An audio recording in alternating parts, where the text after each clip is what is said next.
Wisconsin is currently one of 7 swing states that could decide the 2024 U.S. presidential election. The Midwestern state is known for its dairy farms, cheese-making, and beer-drinking culture, as well as its razor-thin election margins. The last 2 elections were decided by less than 1 percentage point. Professor Barry Burden unpacks this crucial swing state. There's something magical in Wisconsin that the demographics of the groups that favor the 2 parties are just sort of perfectly offset. And when one party makes a gain with a group that's growing, maybe urban voters in Madison helping Democrats, it seems as though Republicans also have a gain that's equivalent with whether it's rural voters or suburban voters. But despite historically close elections, Democratic candidates had long been victorious in Wisconsin. That is, until 2016.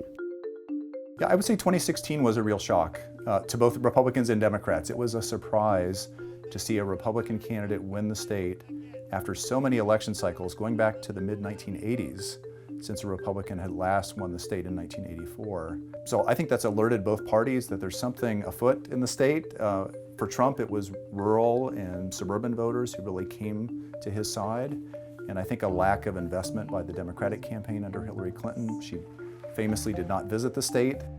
President Joe Biden flipped Wisconsin back to blue in 2020, but Democratic nominee Kamala Harris is not taking anything for granted. She launched her campaign in Milwaukee. The path to the White House goes through Wisconsin.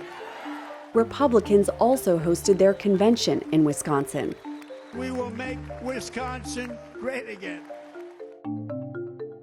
Like the rest of the country, Wisconsin voters' top concern is the economy, but there's another issue that could be critical.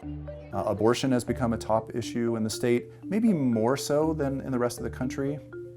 When the Supreme Court decision was handed down that did away with Roe v. Wade, it mattered more in Wisconsin than other states, because abortion had been legal and had been provided across the state before that time. But the week the decision was handed down, those abortion providers stopped. And the abortion issue has been pulling some women, especially higher education women, away from the Republican Party. I do think the African-American vote is an important one to watch. African-Americans only make up about 6% of the state. They vote at lower rates than whites, but they're very Democratic, of course, though less so in recent years. As has been the pattern nationally, black voters have been migrating just a little bit in the Republican direction, especially younger black voters. So Democrats are going to make a real effort to try to re-energize African-American voters and get them back on their side, and I think the Kamala Harris ticket with her at the head of it will get them some of that. But the Trump campaign will also make, I think, a serious effort to win over black voters in the state. So that's a small block, but maybe a pivotal one. In a very close election, as we expect in Wisconsin, even a small vote that goes for an independent candidate or a minor party candidate could matter. And there is a history of those candidates doing well in Wisconsin.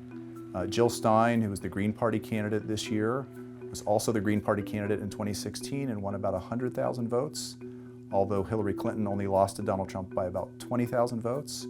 So there's at least some evidence that a candidate sometimes holds enough votes in their pocket that they could have made the difference.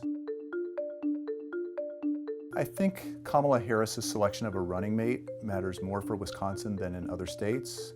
Tim Walz is from Minnesota, which is the neighboring state. A lot of people in Wisconsin will be familiar with him. He also can sort of talk a language and connect with the culture of the upper Midwest, things like hunting and fishing and lifestyles and other things that I think allow him to relate, especially in small towns in Wisconsin, in a way that maybe some of the other running mates she was thinking about wouldn't have. Look, I know guns. I'm a veteran. I'm a hunter.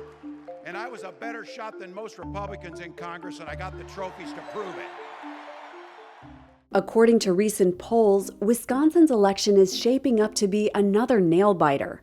But one thing we can predict? High voter turnout. The state typically ranks in the top 5 nationally for voter participation.